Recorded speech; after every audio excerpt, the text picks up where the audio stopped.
In this video, I'm going to share with you the 7 streams of passive income that I use every single day. The first one I use is investing. Now, I'm not a financial person, so I leave it up to a investment service. I hire them and they take a percentage of, my profits, so they're kind of motivated as well. Basically, I just tell them what I want. What's my investment goal? Am I looking for income stream? Am I looking for long-term growth? Is it moderate growth? Maybe I'm saving for a rainy day or an emergency fund, whatever it happens to be. I just let them know what I'm looking for. And then I make automatic monthly contributions. And I don't do a lot. I know some people do a lot more than I do. Some people don't do any. For me, I just do a tiny bit. It works out to roughly about $100 a month. And so it hurts a little bit, but it's not anything that's going to change my life. But over the course of the next 20 to 30 years, that's going to add up. And so I take advantage of this particular opportunity because I'm not financial, and I'm not a financial person, but I let somebody else do that for me. And they do pretty safe investments, right? They're looking at ETFs, mutual funds, and bonds, right? So exchange traded funds, large mutual funds, index funds, things of that nature. And I just kind of have that money set aside. It's just in the background and it just keeps reinvesting itself. And I don't touch it. I don't think about it. And I won't think about it, until I retire. So that's just one of the streams that I use. Next, I use credit card reward points. Now, hold on a second. I know it's not really passive income, but I did want to share it with you because I do think it is kind of cool the way it works, right? So let me explain. If you're not familiar, you earn points for every time that you use your credit card. Now, for the most part, it's not a huge amount of return. I think on my one card, I only get 1 point for every $100 or maybe 1 point for every $1,000. So that's not a lot. But what I figured out is if I start using it all of the time, so I started using my credit card really to pay for everything. I pay my utility bills, I buy my gas, buy my groceries. Now it does require some discipline. At the end of the month, you do need to pay it off, and you don't want to have a balance going into the next month. So you have to figure out what's going to work for you. But for myself, I use the credit card to pay for everything, and it allowed me to accrue a lot of points. In fact, so much so that last year my family and we went to Disney World, and I used the points, and it actually paid for the hotel and the park admission. So it took a couple years to save up for it, but that was kind of a cool thing to have happen, right? I didn't have to worry about the hotel or park admission for Disney World, which is kind of expensive, but the reward points paid for that. And you're going to use your credit card anyways, I figure. So that's what I did. So I just wanted to share that with you. Like I said, it's not really passive income, but if you kind of think about it, it kind of is. So it just depends on which side of the coin you're looking at. Now, the third one is I like to do a survey or questionnaire every once in a while. And now I know it's not passive income either, but just hold on a second. Let me explain what I'm talking about. You can get paid to take these online surveys, questionnaires. And so typically what I'll do is if I'm just watching a game on TV or just hanging out at home, maybe watching a movie, that's kind of downtime, right? I'm not doing a lot. So I might as well take advantage of that. And so basically I just whip out my laptop and I take a survey or two. And it's not real intense. I'm not trying to answer a test to pass a course or anything like that. But I just leisurely take a survey or two, spend a few minutes.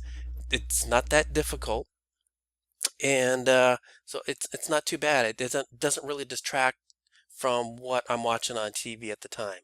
And so I'm able to generate maybe $20-$30 a month. Not a lot either, but that's extra money for doing something that's really quite simple. It just takes a few minutes of my time and effort, so it's not that bad. And like I said, it just generates a few extra dollars. That's one other way of creating some income.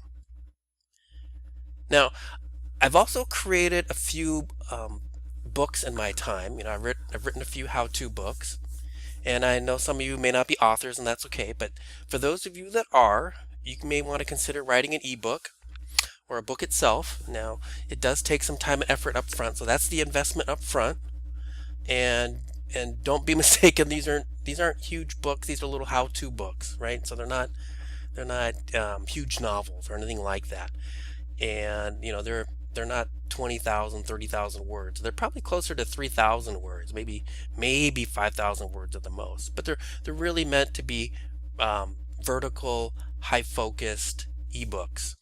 And so they're how-to books. And if you look, I can find them on Amazon, Barnes and Noble, Apple iBooks. So they're out there in the general public, available for anyone that wants to purchase them can find them and download them and start reading them.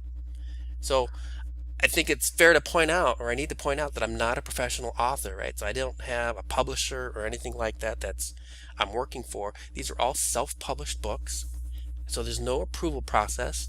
Basically, I wrote the ebook or ebooks, and then I submitted them to the different sites and had them get listed. So I registered as a contributing author, and I got approval, and it doesn't cost anything.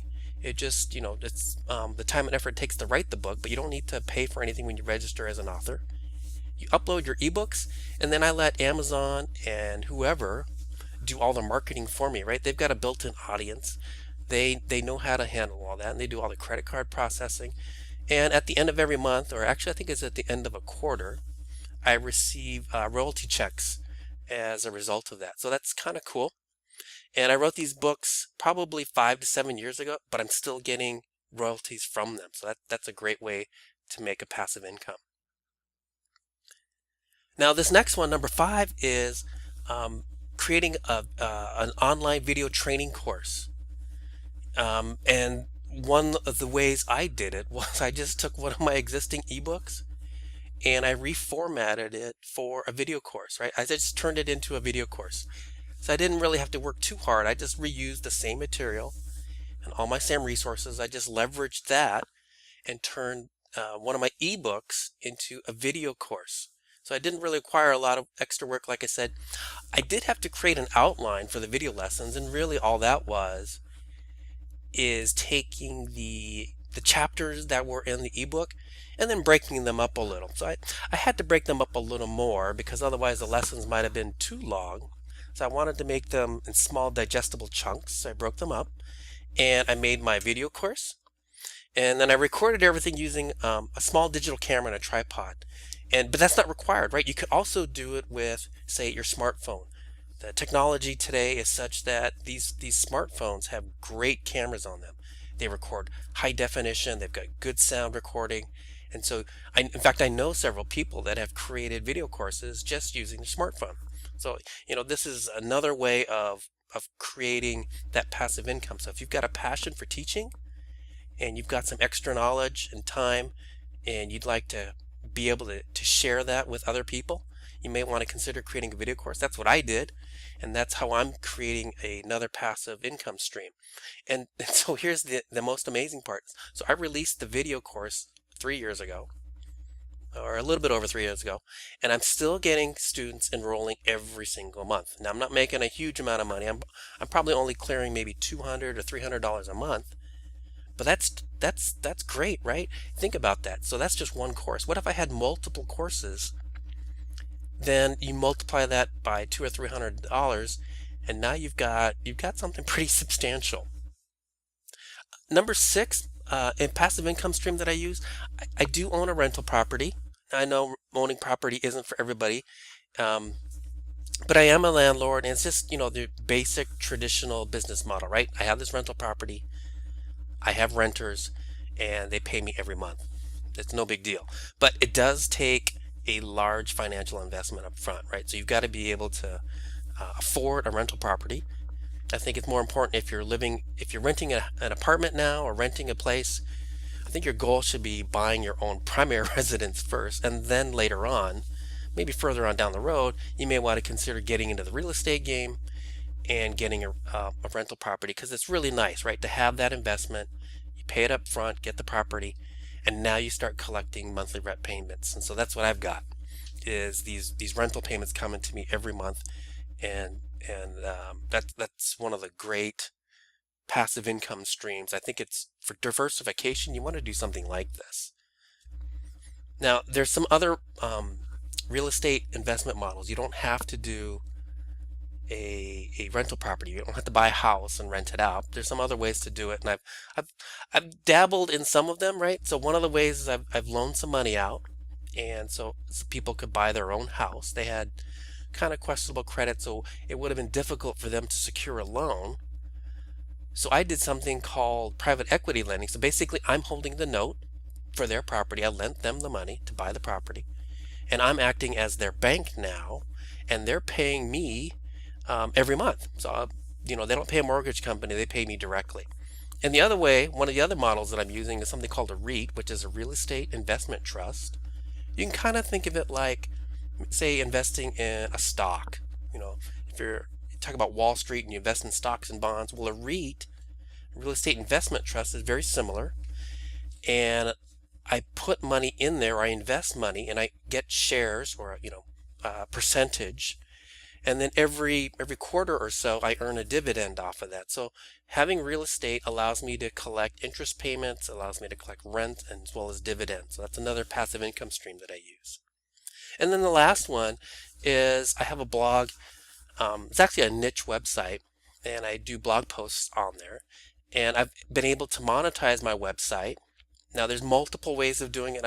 I've just got a really simple monetization in place. Number one, I do some affiliate marketing. That means I promote other people's products. So all of my web traffic that comes to my website, I let all of the people that visit my website, let them know about some other products. And basically I earn a commission, right? So I'm promoting other people's products, and if my visitors go buy that product or service, then I earn a small commission from that. That's affiliate marketing. And the other way I do it is I have space on my website, typically on the sidebar or down below in the footer area, that it allows me to have ads running there, and I generate a small amount of income by having these ads run there for other companies, different organizations. And they're not really my competitors, they're just related products and services. So that's another way for me to generate some income just using my niche website. Now, the key here is to have lots of website visitors. I can't stress that enough. If you're looking to make some passive income from a niche website or from a blog, then you really need to have a lot of website visitors, because that's really what it takes. It's getting all that traffic, and then a small percentage of them will actually click through to your your affiliate offers or click on the ads, and from there you can hopefully some of them will actually buy the product or service, and then you'll collect a commission off of that. So there's lots of ways to get website traffic. I could probably do a whole nother course on just paid traffic versus organic traffic.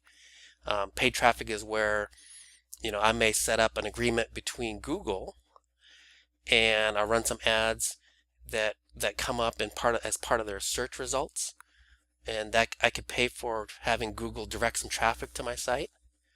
But really what you want is you want to have organic traffic. You just want people to come to your site because you've got good web content there, and people know about it, and they're looking for the information that you're offering. You don't need to pay for it. Hey, thanks for watching our video.